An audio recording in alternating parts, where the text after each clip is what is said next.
Hai guys, welcome back. Ketemu lagi sama aku Adele.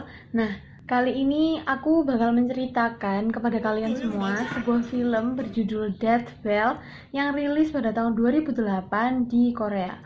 Film ini menceritakan sebuah pembunuhan karena dendam lama guys. Jika kalian lihat pada cuplikan pertama film ini, pasti kalian berpikir, mengerikan banget ya filmnya, menakutkan, dan sampai-sampai mungkin kalian malas buat ngelihatnya. Tapi aku bener-bener merekomendasiin banget kalian lihat film ini dari awal sampai akhir ya. Jangan di skip, supaya kalian paham jalan ceritanya secara lengkap. Kira-kira udah tertarik belum nih buat lihat ceritanya? Yuk langsung aja check it out. Di dalam sebuah sekolah di Korea, sekolah ini berbentuk asrama. Jadi beberapa siswa tidak pulang ke rumah tetapi tinggal bersama-sama siswa yang lain di asrama sekolah tersebut. Singkat cerita, di sebuah kelas sedang dilaksanakan ujian.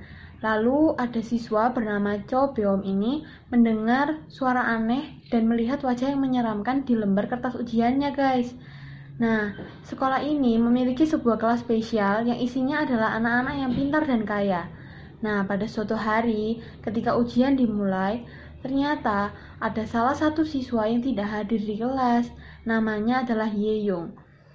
Nah, pada scene ini kita melihat Dong-yuk keluar dari kelas dan tiba-tiba mendengar seorang memanggil dia. Lalu dia masuk ke kamar mandi dan ia melihat kakinya diikat dengan tali. Ia sangat kesakitan dan ada seseorang yang menarik kakinya ke sebuah ruangan. Duh, kok serem banget ya guys. Sementara itu, di kelas kita melihat para siswa sedang menonton sebuah video untuk memulai ujian mereka. Namun, tiba-tiba, tanpa diduga, tontonan TV mereka berubah menjadi tayangan korban penyiksaan yang ternyata itu adalah teman mereka sendiri, yaitu Ye-young. Nah, ternyata kita tahu sekarang bahwa Ye-young hilang karena ada yang menculiknya dan menganiayanya. Semua siswa pun kaget dan takut melihat tayangan TV itu. Singkat ceritanya, sang penculik memberikan teka-teki pertanyaan yang harus dibacakan oleh semua orang di sekolah itu. Tetapi, jika pertanyaan itu tidak bisa dijawab, maka korban tersebut akan terbunuh. Dan kejadian pembunuhan ini terjadi berulang-ulang menimpa beberapa siswa yang lain.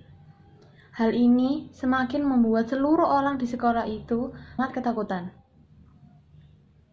Usut punya usut, ternyata siswa-siswa yang menjadi korban itu adalah siswa-siswa yang memiliki peringkat berurutan dari peringkat yang paling atas. Waduh, kenapa bisa begitu ya? Kira-kira kalian ada yang tahu nggak ya? Apa penyebabnya sehingga semua bisa terbunuh seperti itu? Nah, jika kalian lihat film ini dari awal sampai akhir, kalian akan melihat situasi-situasi yang sangat mencekam dan menakutkan. Karena di sini kalian akan melihat penyiksaan para korban. Dan parahnya lagi, semua situasi ini ternyata sudah direncanakan guys. Wow, keren banget sih film ini. Dari sini kita mulai bisa melihat bahwa film ini sebenarnya bukan film hantu, tapi ini malah merupakan film pembunuhan berencana yang berawal dari dibunuhnya seorang siswa bernama Ji-won. Ji-won adalah anak yang sangat pintar.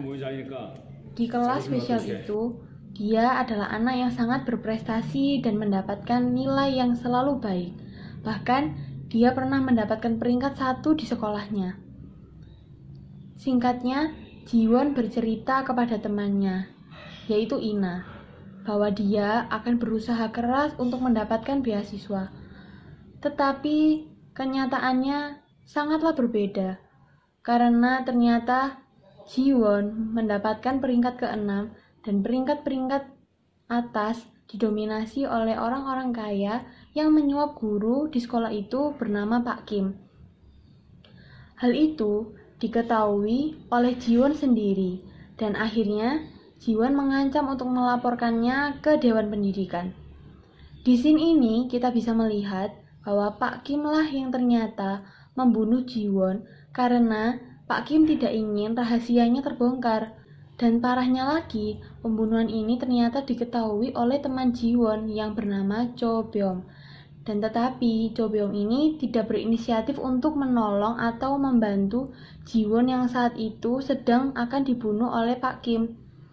Jadi sekarang kita semua bisa menyimpulkan bahwa yang merencanakan pembunuhan berencana ini adalah ayah dan ibu Jiwon sendiri yang ingin mencari pembunuh Jiwon. Mereka menemukan alat bukti rantai kunci berbentuk beruang milik pembunuh Jiwon, dan ternyata semua bukti itu adalah milik Pak Kim. Cerita ini akhirnya berakhir dengan dibunuhnya Pak Kim oleh ayah Jiwon sendiri. Dan ternyata ayah Jiwon sendiri ini merupakan seorang satpam di sekolah itu. Jalan cerita film ini emang susah banget ditebak guys. Itulah yang membuat film ini jadi sangat menarik dan layak buat kalian tonton. Jangan lupa like, comment, share, dan subscribe channel ini untuk selalu dukung kami tampilkan cuplikan-cuplikan film yang lainnya. Oke, see you on the next video.